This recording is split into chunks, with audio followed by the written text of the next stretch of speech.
And we're going to begin with Dr. Stephen Shepard, who will be the first presenter. And Dr. Shepard teaches sustainable landscape planning, climate change, communication, and visualization at the University of British Columbia. He directs the Collaborative for Advanced Landscape Planning, which goes by the acronym CALP, which is a research group using future scenarios and 3D visualization tools to support community engagement and planning on climate change. Dr. Shepard has over 30 years' experience as a consultant in environmental assessment, energy planning, and public participation. He was a reviewer of the IPCC Fourth Climate Solution. His recent research projects focus on new visioning methods for communicating local climate change futures and informing public perceptions of clean energy. His latest book, entitled Visualizing Climate Change, A Guide to Visual Communication of Climate Change and Developing Local Solutions, will be published later on in this year, 2011. So, Dr. Shepard.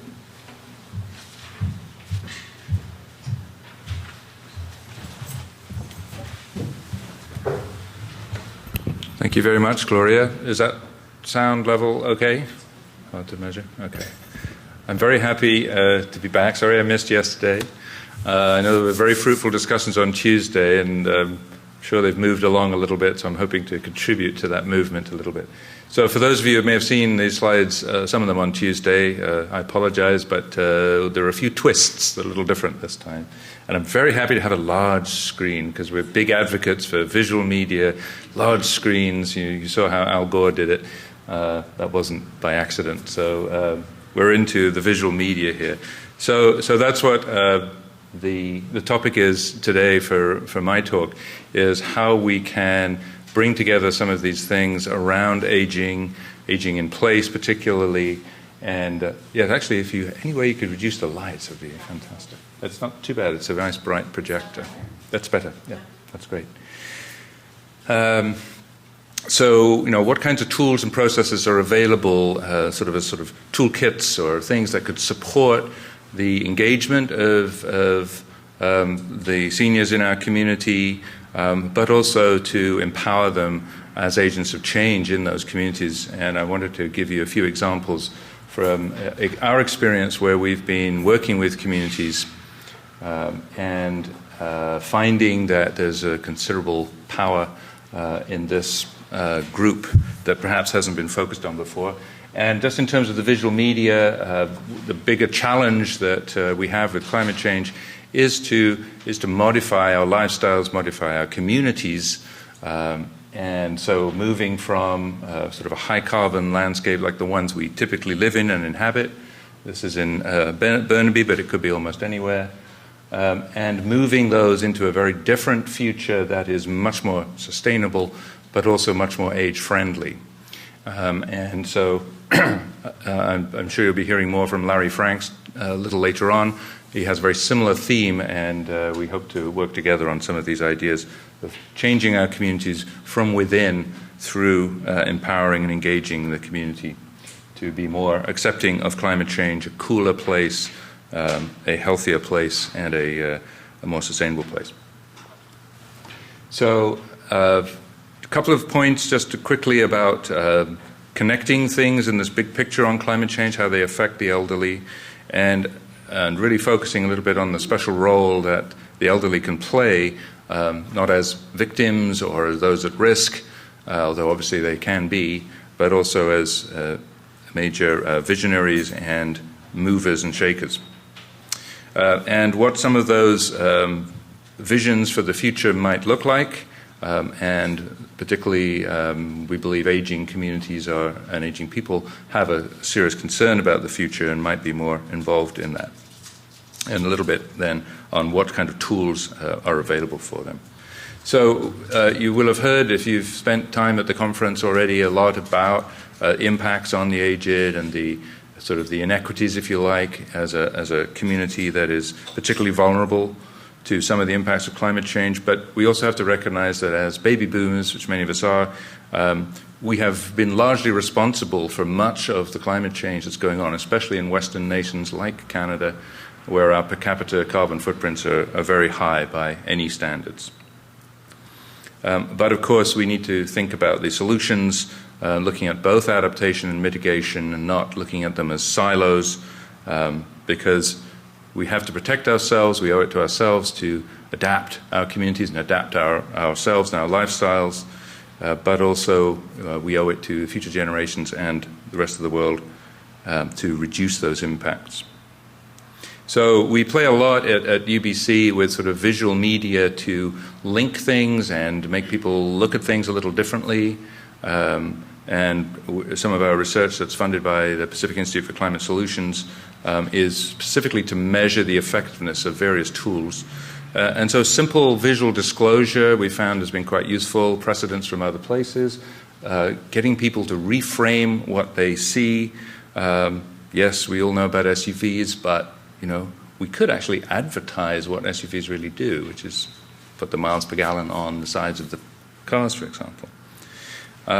It's public information, but we choose not to reveal and present and remind people about these things. And of course, these things are connected, our lifestyles are connected, and so there is an impact. We each individually have an impact and collectively have a major impact on things like flooding and on things like sea level rise, whether it's far away in Bangladesh or it's close at home on the Dunderave seawall here in West Vancouver, where they're already coping with the costs of adapting to climate change. And many seniors walk this path every day, and they see it all the time. So this idea of connecting the dots, of seeing things as a system with climate change, don't just focus on the impacts and the vulnerabilities and the problems, but the causes. We have to take responsibility for causing some of this, but particularly we need to focus on the solutions and recognize that these things are connected and they influence each other, and we need to think broadly about those kinds of things. So where do the elderly fit into all of this? I would argue that those of us that are sort of 50 and over are unique in the sense that we've seen this change, this massive shift, not only in carbon concentrations in the atmosphere, but in climate change starting to happen. Many would argue you can see it on the news pretty much every night now. That wasn't the case 50 years ago. The baseline has changed, but we've observed that change. So we carry something of a responsibility, I would say, to tell our stories, to remind people that it wasn't always this way. There were other ways of living. We didn't have to deal with certain things once upon a time. And to remind people what low-carbon living was like, because most people lived very low-carbon lives until middle of the last century. And while, yes, we all get very nostalgic, I do too, in this case, I think this generation, it's much more than nostalgia, because within the nostalgia and the rosy-tinted spectacles, there is actually, serious messages.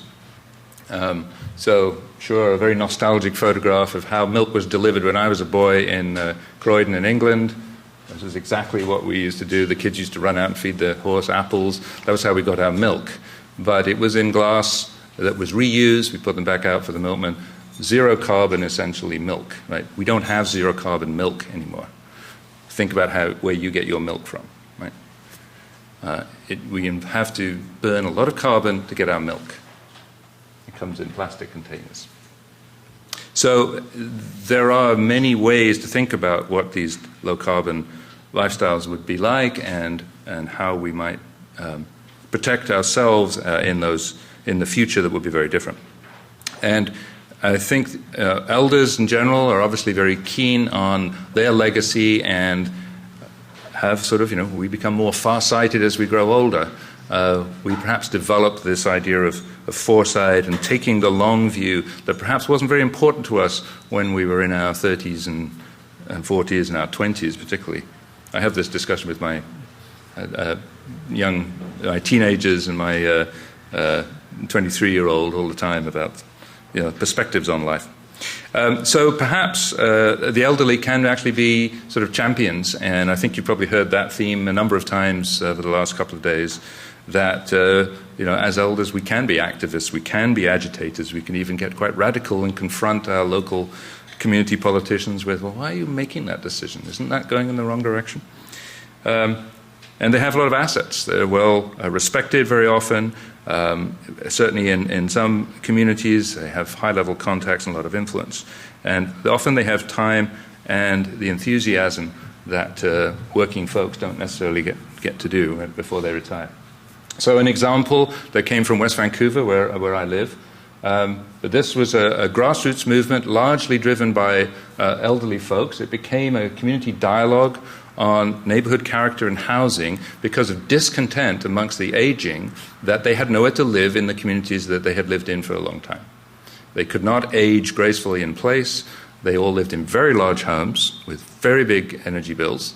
And those areas, like the ones here, they're beautiful homes, they're a lovely area, and they're exactly what everybody wanted in their 40s, sort of middle age, fairly well-to-do neighborhoods, obviously, with single-family homes this size, but not a good place to grow old in because there are no young people who are sort of living and working to take care of people. There are no shops. There are no services.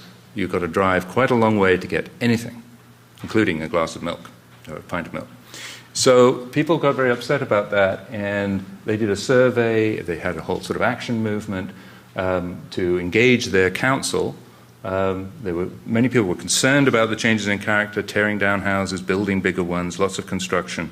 But particularly they were concerned about affordability of homes and the fact that there were no choices for places to live. Secondary suites were illegal, right? Until last year, and this is true across North America in many places, secondary suites are illegal, right? So if you wanted to have your own granny suite or rent out half your home or whatever, you can't do that legally, right?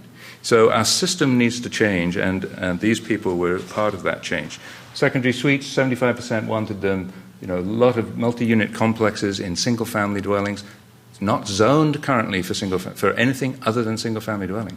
Again, the local policies prevent people from doing what becomes the normal thing because they didn't have enough foresight when they were younger to demand these things.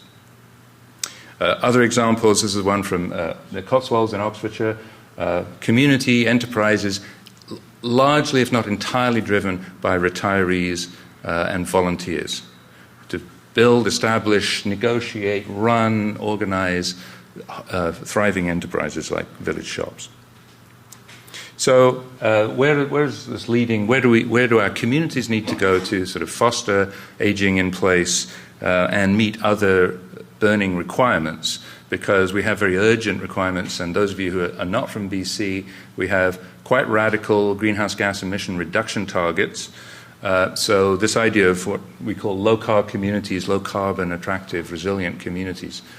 We have official targets in most communities in BC to cut carbon emissions by 80% by 2050. That's largely getting rid of gasoline and natural gas. Okay? That's pretty radical in less than 40 years. That's the official policy of most communities and the province. But we want to maintain them. We want to keep them attractive. We don't want this to be at any cost. Retaining quality of life and accepting that some changes will be uncomfortable. So if we densify a neighborhood so that we can have smaller apartments, there will be resistance and will be legitimate concern. We're going to mess up our neighborhood. Well, maybe community designers and local people need to work to find acceptable solutions. And obviously to be more resilient and to improve and maintain our health and our safety.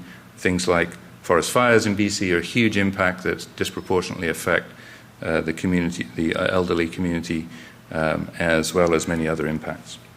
Again, it's illegal in most communities until very recently to have electric vehicles on the road. Local food is something that's taking off in BC, something that could be very useful to elders to be part of their community. In Vancouver, there's great demand for community gardens, even private gardens, especially in single-family neighborhoods that are usually considered suburban sprawl and not very sustainable. At least they have a large area for food production, food production, and these can be actually rented out to provide local food for local people and even make some money for local farmers. So we've been playing with some of these ideas and trying to make them more tangible for communities to begin to accept this need for change and to make them a little perhaps more aware of some of the issues that will confront them themselves in the coming decades. So a lovely single-family home in the North Shores is actually North Vancouver. But we can think that in hindsight, it's not a good place for aging. There's nowhere to go. There's not even sidewalks on most streets for walking and staying healthy. So we can imagine, with a bit of foresight, a whole series of things that could be introduced that I would argue maintain the character of the place, make it a lovely place to stay, but have many more services, things that in many cases are not allowed currently by popular acclaim or by local policy. So shops, local offices, working out of your home, tertiary suites, subdividing homes, granny flats, all these kinds of things. Much more transit. Elderly people need a lot more transit. And also weatherproofing these buildings and our streets for more intense rainstorms and more dangerous conditions. North Vancouver is at risk of fire. It's a fire community. Naturally, the ecologists tell us, but these risks will get higher with climate change. So we need to can think of a whole suite of things that could be done to modify and retrofit these communities to meet multiple needs for aging and climate change. So the last part really is just to sort of explain just a little bit about how we can use modern tools to support these kinds of processes, and in some cases involving youth as well as elders. This is some of the action research that we do with community groups to bring these kinds of ideas and get them thinking about their own ideas. It's not top-down, you should do X, Y, and Z. And getting feedback and evaluating how effective those processes are. So we have a whole process. If you're interested, I'll give you the website. We have a visioning guidance manual that people can use, communities can use, to develop some of these solutions, future scenarios, drawing on the data that's available from experts and scientists and local planners, and using some of these visualization tools. This is one from a project we're doing in downtown Toronto with the University of Toronto, looking at heat island effects and how these get worse with climate change. The green areas are the cooler areas of green canopy. The red areas are the hotter surface temperatures that you can now measure from thermal imaging to show exactly which communities are at much greater risk of heat and vulnerability to the aged. And also things like sea level rise and visualizing in a real community here in Delta how sea level rise could affect existing communities. This is a storm surge by 2100 when sea levels will be above the height of the existing defenses. Those will obviously have impacts, but there are various solutions like dikes, etc., which are hard for people to imagine until you show it to them as an option. And we ran through many options. I don't have time to show them all to you. Another option might be elevating the buildings, as they do in other areas on stilts, to permit flooding, and don't put all your money into dikes and walls, but put your money into resilient communities for those severe times when the worst-case floods do happen, which will not be all the time. So getting people engaged in visualizing futures is a pretty interesting thing for them to do, because many of them have not done it before in their community, thinking about the future. And we know that when we do this, we've been able to measure this through our tests with communities, that we can increase awareness of local impacts and threats. We can improve awareness of the choices and solutions that people, they know about climate change globally, but they don't necessarily know what can we do. What can I do on my block, my street, my house, our community? And we're finding evidence that that we're increasing, these kinds of tools are increasing support for change in local policies to remove things like the ban on secondary suites and things like that. People are becoming much more supportive of those things, a constituency for change. So if you're interested in those methods and some of the results, we have a lot more on the results. If you go to the website, just Google CALP and look for publications, you'll find both a PDF of the guidance manual, which you can download for free, but also other publications that report our results and findings if you're interested in those. So I think accessing those tools are important. So my last slide, just wanted to leave you with some thoughts over the last couple of days and some of the discussions that we had on Tuesday. It seemed like there was an amazing convergence of these different needs, different changing requirements that affect the elderly, but also meet other goals that communities have.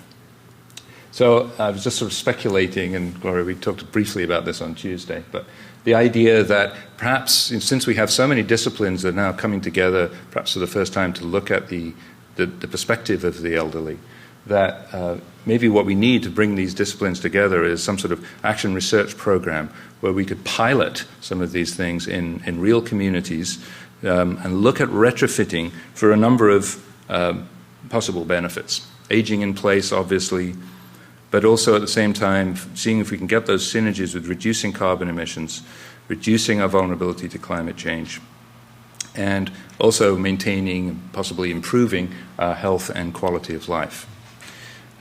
So I think there are a number of ways we could think about doing that, but some kind of research program that perhaps tested how we can empower and mobilize the aged as agents of change, as champions for this kind of thing. Arming them, if you like, or mobilizing them with the right kind of information, the right kind of visual media, the right kind of toolkits that would be engaging for other people. And those could be their peers, their friends, their neighbors, permeating the sort of existing networks that the elderly already have in their community, but also perhaps lobbying their local councils and having an impact that way, which we know can happen. So I would be very keen to sort of hear some discussion later today on those kinds of ideas and how those could move forward. We would probably need to bring community designers, gerontology experts, health experts together, and social scientists so we can evaluate the communication methods, this kind of thing. A whole series of disciplines, planners, etc., to make that work. Could be very exciting. So I'm going to leave you with that. Thank you, Gloria, for you plugged my book already, so I don't need to do that. It's not out yet. This is an image of the decision theatre that is being built right now at UBC. If you are around in the next few months or come back to Vancouver, you'd be most welcome to come and see it.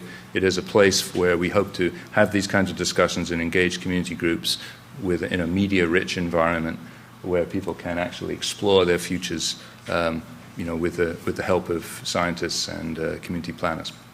So with that, I'll say thank you very much. Well, it's interesting to me to note that the room has filled up considerably, and I was saying to my colleague, Dr. Sixsmith, that in British Columbia we normally start our conferences at 9, and so 8:30 was a bit early for many people, and we're delighted to see that you've come back this morning.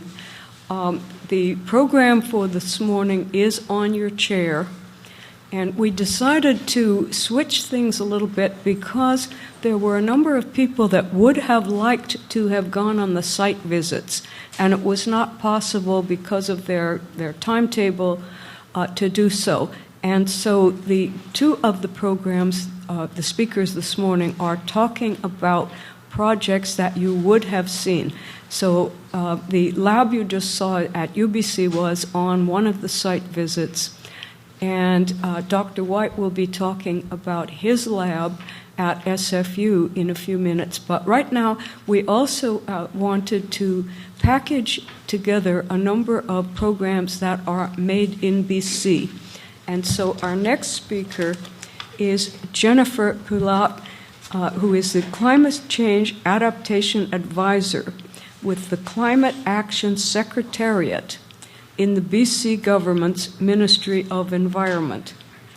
The Climate Action Secretariat provides cross-government leadership to achieve BC's greenhouse gas emission reduction targets and to prepare for climate change impacts. Before joining the Climate Action Secretariat, Jennifer worked on the socio-economic components of environmental impact assessments with Golder Associates and on climate change adaptation and international development with the UN Institute of Training and Research in Geneva. She has a master's degree in geography from the University of Guelph.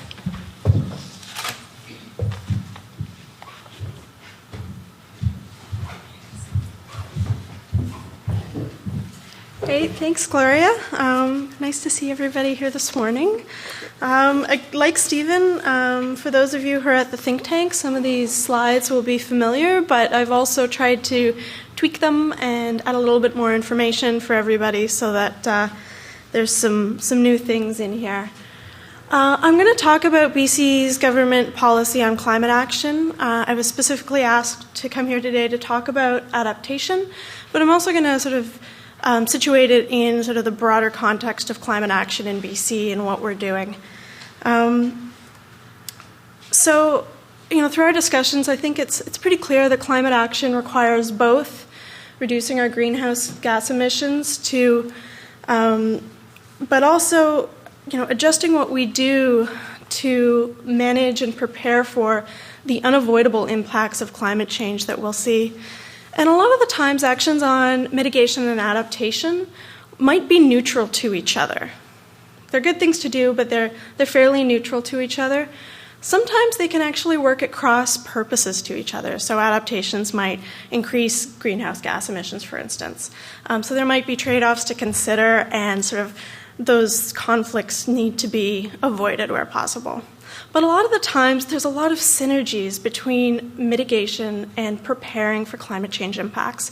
And we've heard a lot of examples of that in the health sector around, for instance, greening urban environments to mitigate heat, for instance, is a really good one.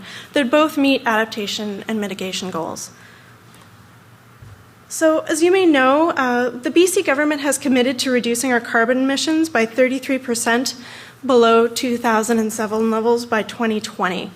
The Climate Action Plan includes a wide range of initiatives designed to reduce our greenhouse gas emissions in every sector of the province's economy. And we also have North America's first revenue-neutral carbon tax. The BC government is taking the lead by committing to a carbon-neutral government. So the BC's public service is currently carbon neutral. We're doing this through reducing our greenhouse gas emissions, and where we can't reduce our emissions, we're purchasing offsets. So this is all about leadership. BC can't solve the climate crisis on our own, but we can really lead the way.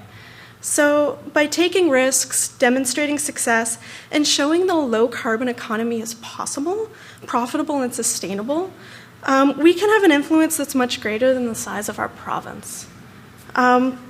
And we're also working very closely with local governments. So local governments from across BC have joined the province and the Union of BC Municipalities to find ways to tackle the challenges posed by climate change. And they're pledging to significantly cut their greenhouse gas emissions. And this is all about creating complete, compact, more energy-efficient rural and urban communities. And we also have BC's climate adaptation strategy. And the adaptation strategy was publicly released in February 2010. And I describe it as a very high-level framework. It's a first step rather than a comprehensive action plan. But what it does that's really important is it's intended to provide some structure around government's initial response to managing the unavoidable impacts of climate change. And there's three themes within the strategy. The first thread aims to ensure that the best available information and tools are provided to decision makers who need to think about these things. The second thread aims to encourage and enable adaptive practices in all levels of the BC government. And the desired outcome is that adaptation thinking permeates through existing policy instruments where it makes sense to do so. And the third thread involves working directly with sectors known to be sensitive to climate change, and set priorities to minimize impacts and take advantage of opportunities. And so the Climate Action Secretariat's role, who I work for, is really one of enabling and facilitating action. So we're not the technical experts. We're not the hydrologists. We're not the health experts. But we are the climate experts. So we're working with different ministries to help them get started. We're providing an enable environment to help direct what we call mainstreaming, integrating this work into government business. We're also supporting and guiding organizations who are working on these issues and helping with the information translation between different stakeholders. So the next slides, I'll speak in a little more detail about these three themes. I'll pull out some examples to highlight what sort of this might mean more substantially. So the BC government has taken substantial action to support climate science and monitoring in BC. So if you attended the talk yesterday that was sponsored by the Pacific Institute for Climate Solutions, the BC government provided $94.5 million endowment to PICS. And it's mainly housed in the University of Victoria, but it's really a network of the four major universities within British Columbia. So UNBC, the University of Northern British Columbia, the University of British Columbia, University of Victoria, and Simon Fraser University, where we're today. And it's that PICS really undertakes research on the potential impacts of climate change and viable mitigation and adaptation options to better inform climate change policies and actions in British Columbia. So they're a really important group for us to be providing some of the science. And the endowment also supports what's called the Pacific Climate Impacts Consortium, so PCIC. So we have PICS and PCIC to make things complicated for you. And they really provide sort of the historical climate change information in BC, as well as the regional scale climate change projections to BC stakeholders, including people like BC Hydro, local governments, and provincial ministries. They're also undertaking currently work on looking at extreme events in British Columbia, which is of particular interest to people working in the health sector dealing with extreme events like flooding and heat. Ongoing monitoring also provides an important feedback to guide decisions in a changing climate. We need to know what's happening on the ground today with our weather, as well as in the future. So BC is enhancing its meteorological observation stations, networks to improve our ability to monitor and respond to a changing weather. So we've signed data sharing agreements with a lot of the ministries who do this type of monitoring. So the Ministry of Transportation, which is on highways, the Ministry of Forests, which tends to have its monitoring stations on top of mountains, and the Ministry of Environment. And we're also, this agreement also brings in partners like BC Hydro, Rio Tinto Alcan, so the private industry, and Environment Canada is also at the table. And really, the parties recognizing that there's a lot of added value in their networks if we share and pool our information. And the idea is that the provincial networks will also be eventually housed in one place at PCIC. So that will be a big step. We're not there yet, but it's happening. Ooh. There we go. Decision makers also need support when interpreting complex and uncertain climate projections. So government has taken action to provide knowledge and tools to help decision makers. So, and these decision makers could include people working in the provincial ministry, people working in communities, people working in the private industry, and other stakeholders. So these kinds of tools could include guides to local governments, climate change assessment methods, help in identifying and evaluating adaptation options. But also there's the importance of this knowledge transfer. And I've put up a couple of examples. I like to think of these examples as kind of the first step in knowledge transfer. So PCIC, which I mentioned before, we helped them produce a website called Plan to Adapt. And PCIC is filled with an office full of modelers, basically, who write very complex documents about climate change that aren't written for non-climate experts who need this information. So as a first step, we worked with PCIC to develop a website where their climate change information is available in a way that can be understood by non-climate change scientists. It was developed with local municipal planners in mind, but it can really be used by anyone.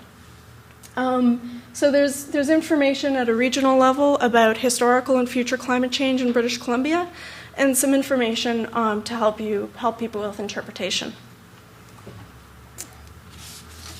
And incorporating adaptation concepts and actions into provincial climate change outreach programs is some other work that we're undertaking.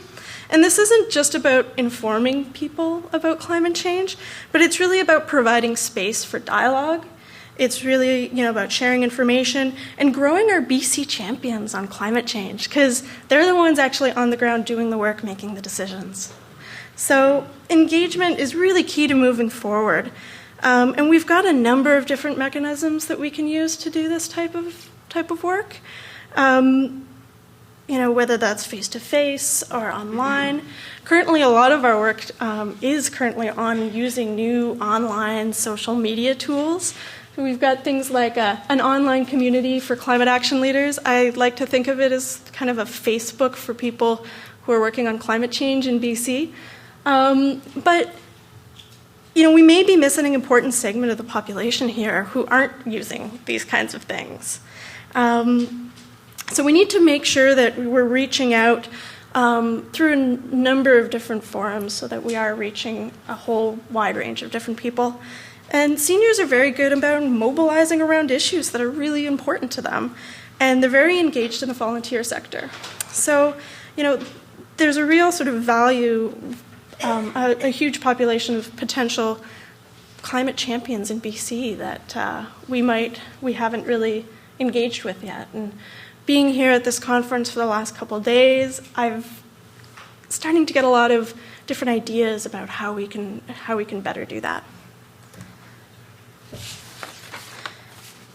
So the second theme of the adaptation strategy is really looking inside provincial government, about what the provincial government does that might be sensitive to climate change and what we might have to change and tweak or redesign in light of a change in climate.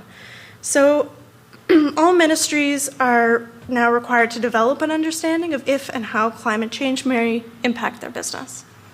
And some ministries are already well ahead. They've already been doing this way before the adaptation strategy ever showed up. Others are behind and have a lot of work to do. But if you go to any of the ministries' service plans right now, you'll notice that now every ministry has made a commitment to the adaptation strategy, which is a big step forward. So this would also apply to the Ministry of Health. Some things that the adaptation strategy identifies is that ministries should consider adaptation in their planning. So things like service plans, business plans, other strategic plans. So one example is BC's water plan called Living Water Smart. And the plan addresses climate change in things like water conservation, watershed planning, enhanced riparian areas, and design standards for flood protection. Another thing that the strategy states is that the ministries, where relevant, should consider climate change in legislation, regulations, and other approvals. So another example of that, I put up kind of a nice cartoon, but the Ministry of Forest Lands and Natural Resource Operations is thinking about developing new guidelines for sea dike and coastal developments that consider climate change, sea level rise. There's lots of activities already going on within government that are good for adaptation.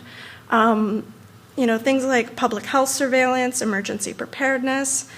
And even though those things are good for climate change adaptation as they are, there may be a need to bolster these or make them more responsive to future changes. In order to take a stronger leadership role in climate change and health adaptation policy development, and implementation. So, and the last theme of the strategy is really around sectoral assessments. And the assessment process is designed to engage both government and outside stakeholders. And outputs could include an identification of potential impacts on the sector, capacity of the sector to prepare for those impacts, any barriers, opportunities, knowledge needs, and recommendations for government and others regarding ways to advance climate change adaptation through potentially changes in things like legislation, regulations, policy, programs, and other initiatives.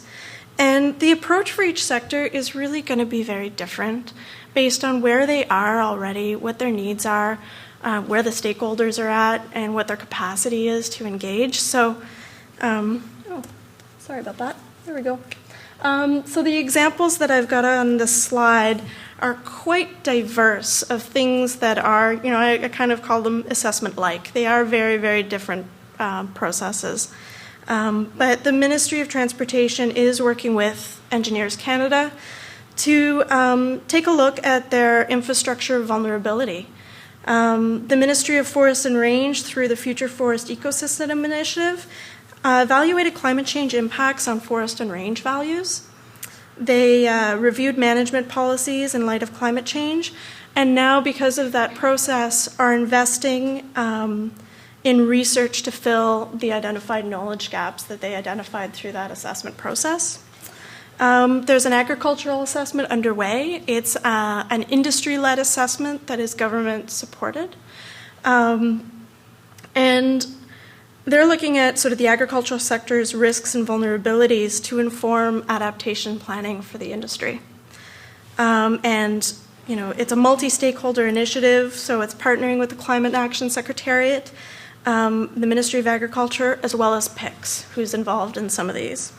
We're currently working on a proposed flood hazard assessment for the British Columbia, and are also looking for other opportunities to move some of this other sectoral work forward. So, there's been some talk and brainstorming both internally with the Secretariat and our health colleagues, as well as others, to potentially take a look at what might be useful for the health sector. So, just to start to summarize my presentation, we've heard over the last couple days that climate action and issues associated with an aging population have tended to be addressed as separate challenges. And although there's a whole lot of synergies between these issues, I've thrown up the ones that come to mind in a very broad sense, but they're rarely linked in policies and programs. And I think this is true for British Columbia, that we haven't made these links yet. And so some closing thoughts, we need to enable action at the local level, particularly on climate action and issues around sort of an aging population. And effective strategies on climate action also depend on the social acceptance of options. So actions need to take into account not only an understanding of the form and function of how our communities are designed, but also an understanding of place, an understanding of the local networks that influence and the things that influence people's behavior. There's also gaps in British Columbia about what we know about the impacts of climate change on health in BC. So as we move forward in implementation of some of these actions, we also still need to be supporting research that is looking at the physical impacts and some of the indirect socio-economic environmental pathways. We need to continue to explore the potential interactions between these two lines of research and policy development and find practical solutions that harmonize the needs to respond to a changing climate, but also the needs of an aging population. So adaptation, on these issues are going to require new development, require the development of new collaborations that across government, regional health authorities, NGOs, And I think BC is in a really, truly unique position. We're considered leaders on climate action, but we're also considered leaders on sort of a climate-friendly initiatives. So we have a huge audience of people who are looking to us for leadership on these two issues. And if we can coordinate and collaborate, suddenly our audience is even bigger. And I think that can be very powerful. So I'll just leave you with that thought. And thank you very much. If you have any questions on what we're doing in the province, don't hesitate to email me. And it's been a really great experience to come to this conference. Thanks. Our third speaker is Dr. Matthew White, who is an environmental physiologist in the Department of Biomedical Physiology and Kinesiology at Simon Fraser University, and he is the head of the Laboratory of Exercise and Environmental Physiology, which was one of those that was on the site visit list. Matt's research focuses on human physiological responses within extreme environments and explores the influence of temperature in the control of breathing and mechanisms underlying temperature regulation responses in humans. In addition, Dr. White studies physical and metabolic influences on energy expenditure. His current research projects investigate physiological responses in the elderly to heat stress and human adaptations to chronic heat and cold exposures. Thank you very much, Dr. Gutton. My presentation today will be looking at global warming, aging, and environmental physiology. And in the nature of the cross-disciplinary basis of this conference, I want to bring to the forefront what an environmental physiologist is and how environmental physiologists can participate in helping the elderly during global warming. I realize that each of us here is coming from a different discipline, and we're learning new languages throughout the 3 days. I know I am. New words like heat island and built environment, and terms that we don't use as physiologists very often. So what I'd like to do is make that bridge between what the physiologist is doing, what the environmental physiologist is doing, and the other experts at the conference.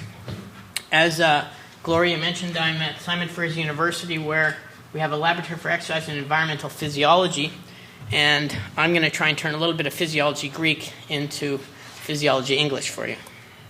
So the goals of the presentation will be to define what is a physiologist and what is an environmental physiologist, and how can environmental physiologists contribute to helping the elderly during global warming, and how does the elderly target group respond to the design change to a cooling spot or to a heat wave. And that's what the goal of my presentation. So what is a physiologist and what is an environmental physiologist? First of all, I should define physiology, which is how humans perform their vital functions. Greek for physicists, which is nature, and logos is the study. And so human physiology is the study of human vital functions. That can happen on a number of different levels. It can happen on the molecular level, very popular area in physiology now.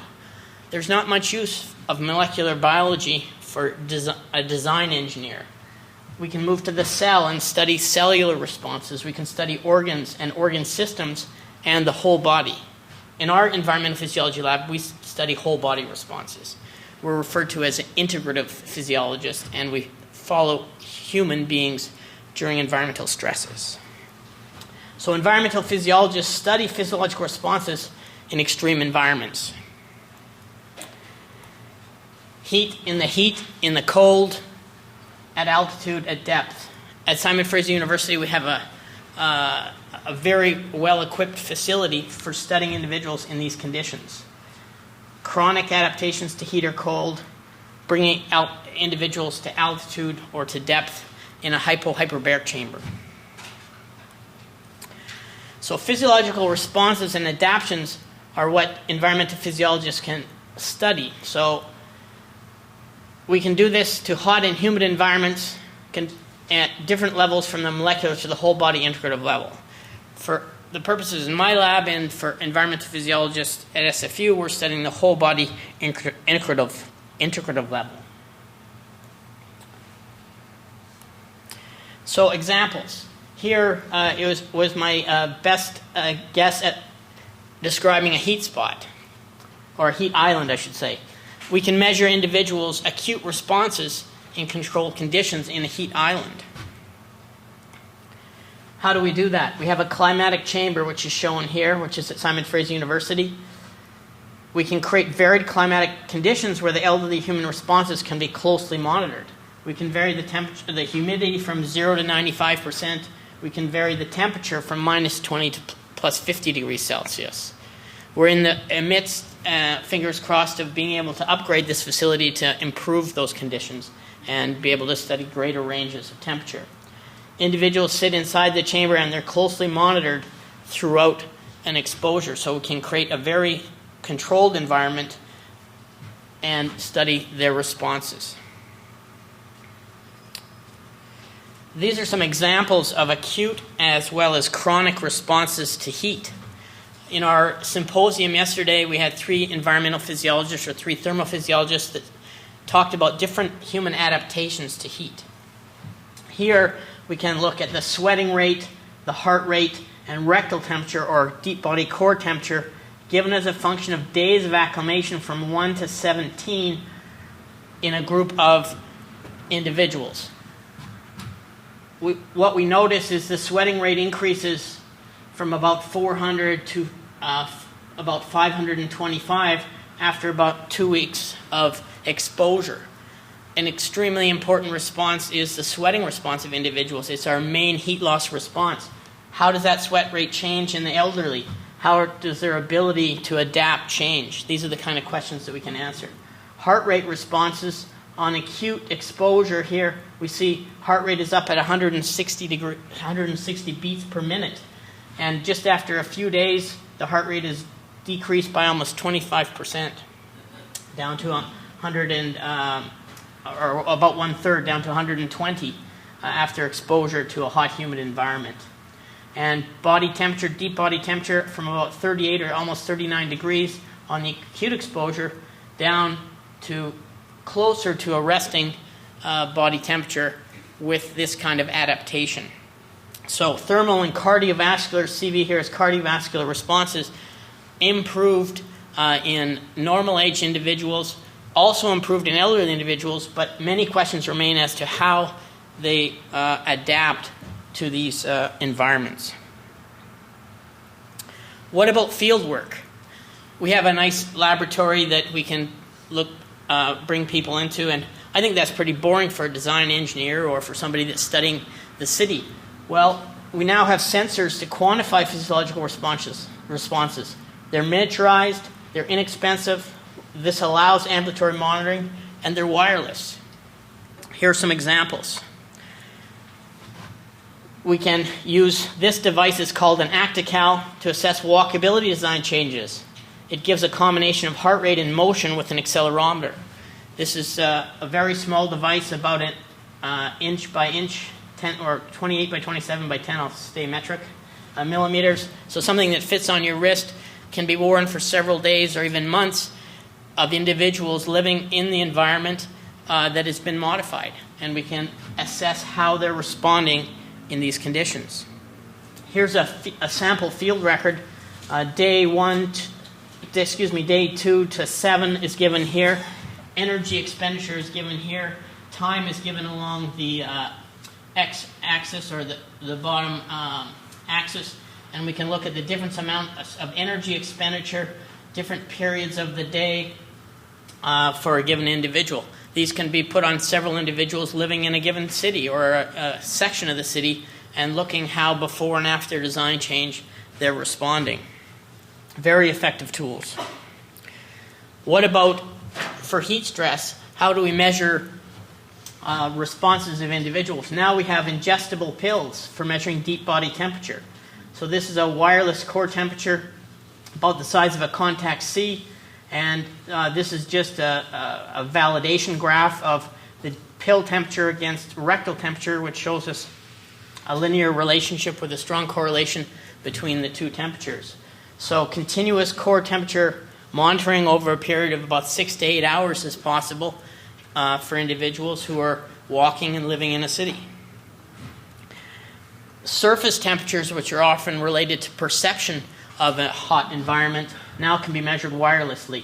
These dermal patches are about the size of an ECG electrode. They're monitored wirelessly, and they can be placed on the surface of the body of an individual over several hours. The data can be collected on a small monitor such as this and provides another effective tool for field work of environmental responses. Another possibility is mathematical modeling.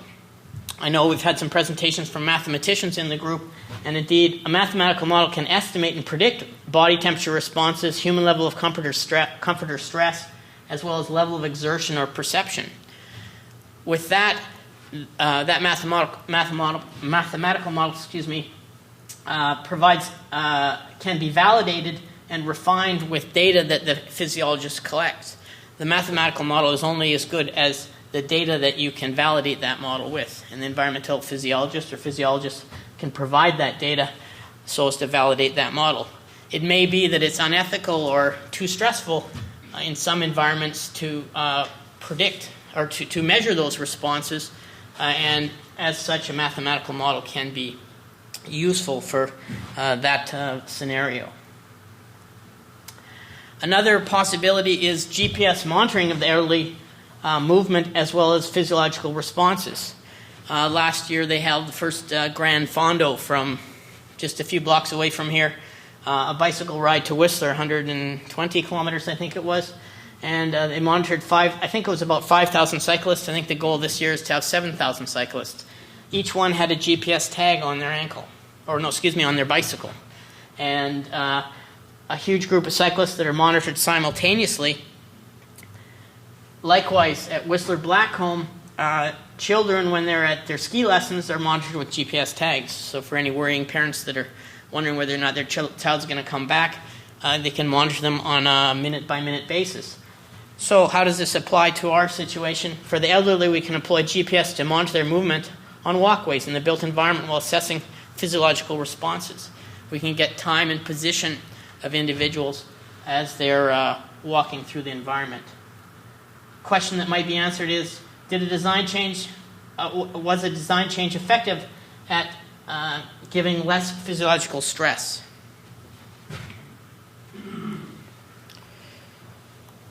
What about cooling spots for the elderly? Another new term for myself at this meeting. Well, how long does an elderly person need to cool down? People vary in size, body composition, and gender. This directly affects their cooling rate. We've known this for 50 years. When you're designing a cooling spot, how long are the people going to stay there? Are the cooling spots effective at reducing their temperature, heart rate, and how long will it take? Those are, I think, design changes that are design items that would need to be employed. And how long should they stay there? How often should they visit the cooling station?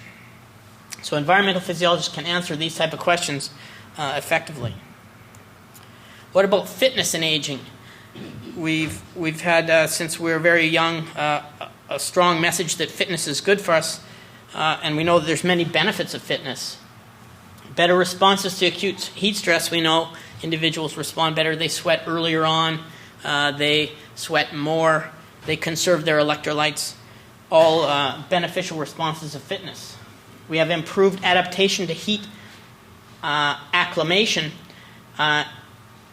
to a temperature stress with better fitness. Acquiring heat acclimation is faster with better fitness as well. So it takes less days to reach those lower heart rates and lower temperatures and higher sweat rates when an individual is initially heat acclimated. We don't know that so well for the elderly. We know that for the younger individuals, but heat acclimating elderly individuals and seeing how much fitness is involved in that response is an open-ended question.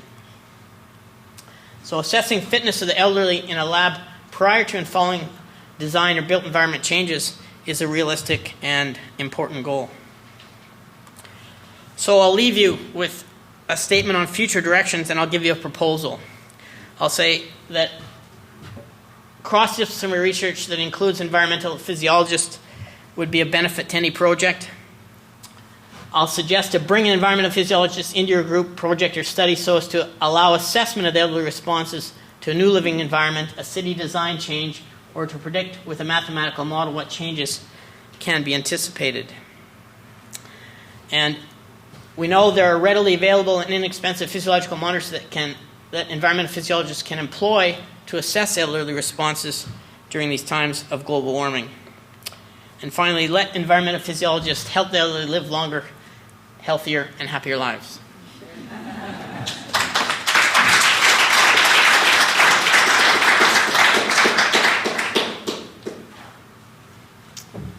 Can we have all three of our speakers up here?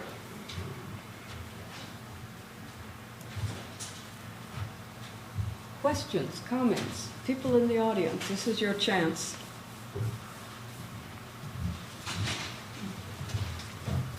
Nice job. Thanks.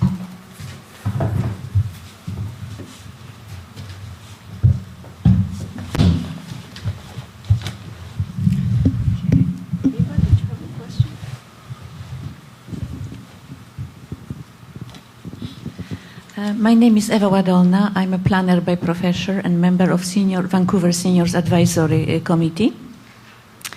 And I am very interested how we at the city could use all of it, what we learned today. I participate in a variety of meetings or workshops, roundtables, dealing with transportation was one last night. Today we are dealing with the housing.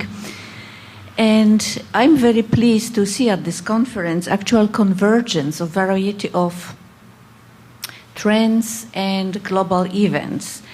The issue is translation of that for general public, and I like Dr. Shepard's approach because we need to persuade general public. Then there is a close correlation between Vancouver being sustainable green city and aging cities, which I'm a great proponent of the World Health Organization to aging-friendly cities.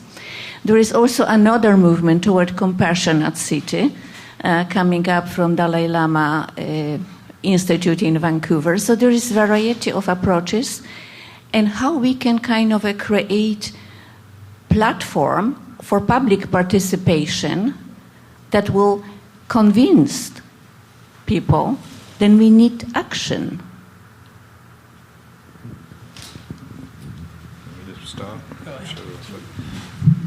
Thank you. Would be interested in talking to you more about what your committee does, actually. Well, in terms of platforms, I think a lot of the research, the action research that we and many other people are doing with communities, both in the city of Vancouver and also other communities across BC and beyond, there is no doubt a need to convince. I completely agree with you.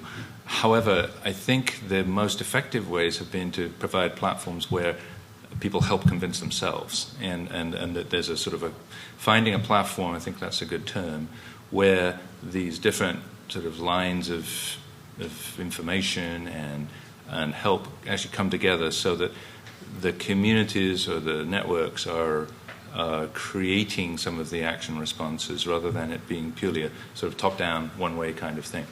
You need information to frame. I think, and Jennifer talked quite a bit about the networks and the online tools and things like that.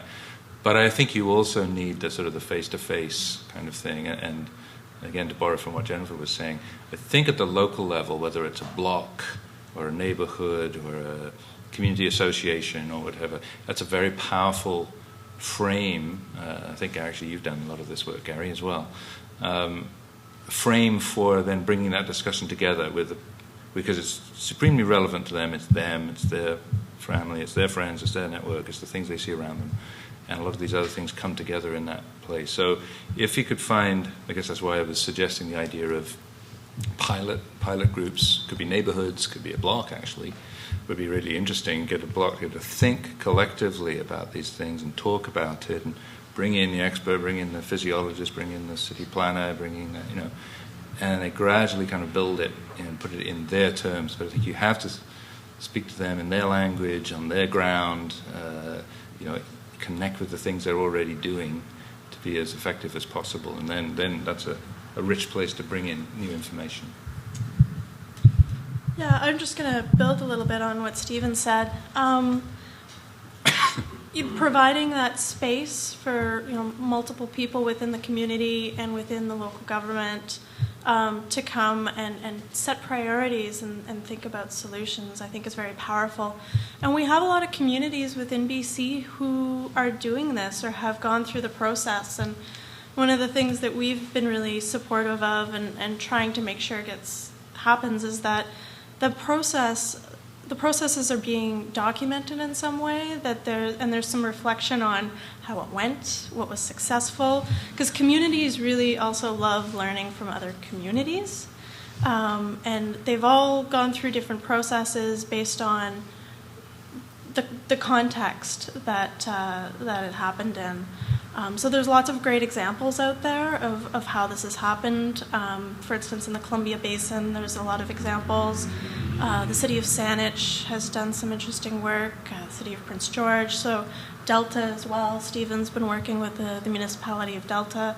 So there's lots of great examples, too, that other communities can learn from if they want to start embarking on some of these discussions.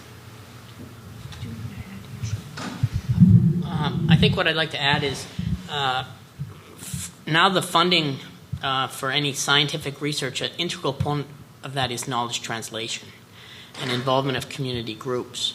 And now when we're writing applications for funding for physiology research projects or any science projects, there needs to be community involvement, community groups, as well as knowledge translation. That is to bring the science into the language of the public. And so I think those are initiatives that have been taken by Canadian government and provincial governments to act directly to respond to your type of question, that is getting that information into a user-friendly language and keeping the community involved such that they can participate in the directions of the research. So I think those are some positive steps that help to get the message out and convince individuals that on what directions to change, what directions to take. Well, I think Andrew had something he wanted to say. Oh, no, I was going to ask Okay. Okay, I will wait for you. Going on to another topic. I'm not native to British Columbia. I'm an immigrant here. And I'm aware that British Columbia has one of the most ambitious programs for reducing its emission levels. This question particularly directed to Jennifer. What is the justification for the British Columbian government taking unilateral action to reduce climate change, to take action on climate change?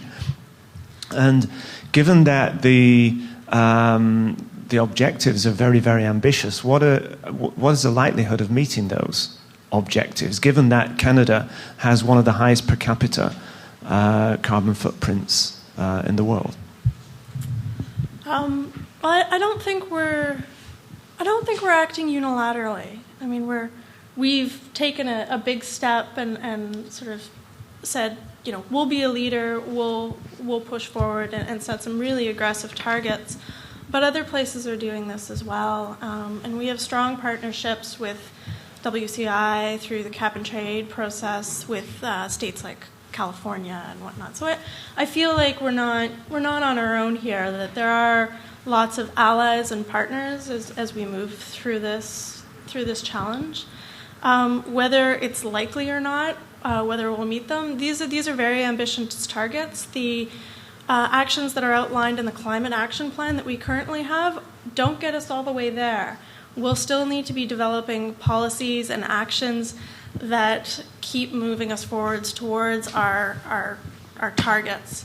And it's going to be a challenge. But 2 weeks ago, Christy Clark, our premier, issued an open letter to British Columbia. So for those of you who aren't from this province, there's been a change in premiership, and our old premier, Gordon Campbell, really saw the climate change file and really took leadership himself quite directly on this issue. Christy Clark is now our new premier. She just issued an open letter to British Columbians on climate change, essentially saying we're staying the course. We're going to keep moving. We're going to keep acting, and really made it very clear that we're going to keep acting on the climate action plan. So I think that's all very positive messaging we're getting.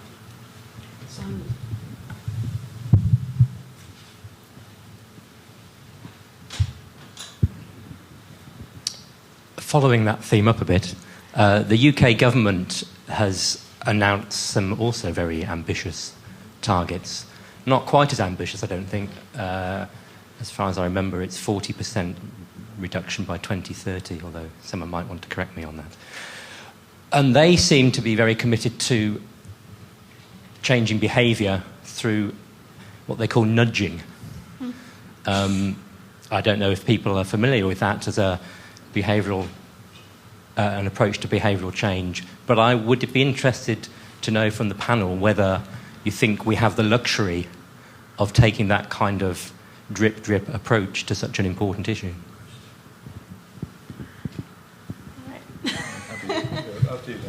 Okay.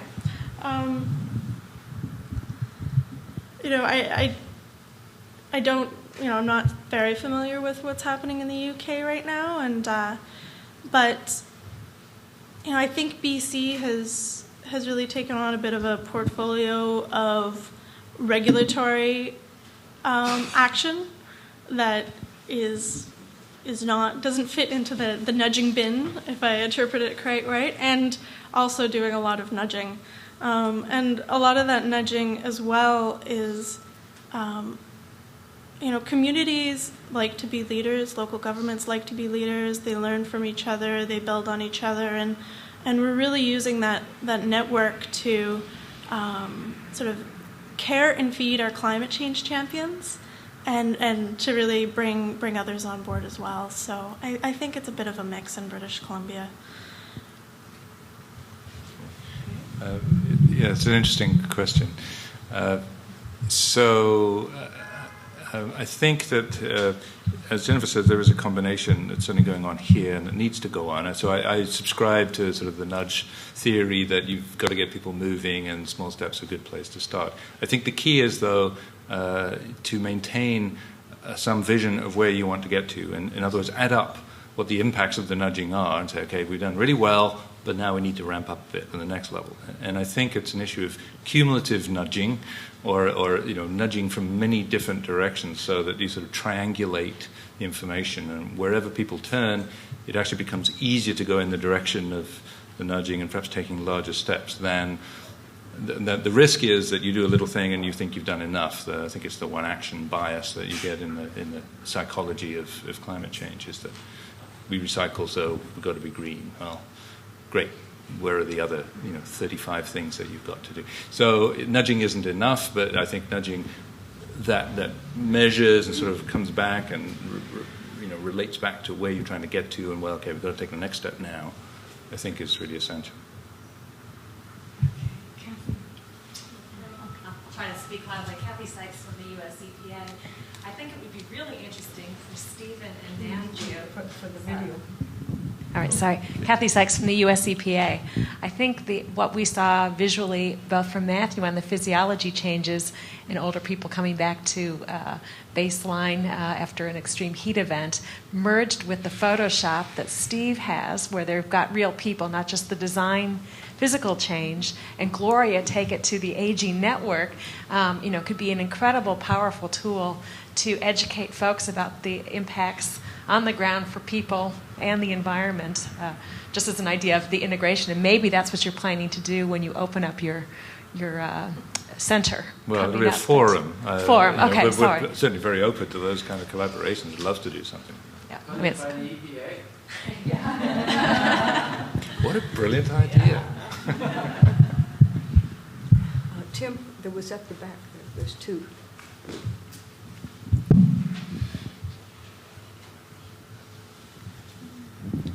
I just had a question for our colleague from the UK who asked the previous question. If he knows of examples where a process other than the nudge has worked. Because I think, particularly for mitigation, I can't think of any examples where there's been dramatic change on a population level anyway that would make a difference more than the drip, drip, nudge, nudge that we're seeing. I'd love to hear about some examples. I'll start off, but I'm sure there are others in the audience and on the panel that might have other examples. I think generally that's correct, Tim, but you can certainly, we have seen under some cases experimental and some cases kind of more grassroots action, significant movement that I think is faster and greater than purely the kind of the nudge step, but hasn't necessarily broadened. So you can see it in sectors or pieces. So, for example, Dr. Sabina Paul from Plymouth University was here under a PICS fellowship a couple of months back, and she's done tests in the UK with control groups and other community groups. Control groups had nothing with their households. It was about residential energy. The second group everyone had energy audits, and the third group had energy audits and thermal imaging to show people what the heat losses were from their homes. And the only group that had a significant and fairly major reduction, something like I think a 15 to 20% reduction in their energy and carbon footprints in over a period of about 12 months, was the group that had the energy audits and the thermal imaging, and they made the changes. And again, so that was a sample. Now, if you had that, and certainly West Vancouver is looking at this idea of sort of using thermal imaging to get people to make the changes that they can now start to see. So I think you can find those examples that I think represent leaps rather than nudges. But I don't know of an example that's gone sort of community-wide. You can think of new community designs that are built from scratch that are much more zero carbon. So those are leaps, I suppose. And I don't know, Gary, have you run into those kinds of things? I know you work in this area too. Yeah, that's that.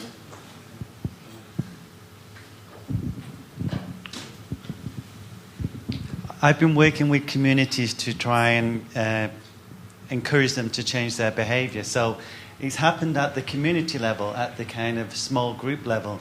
To get it onto, say, a national level is a big ask.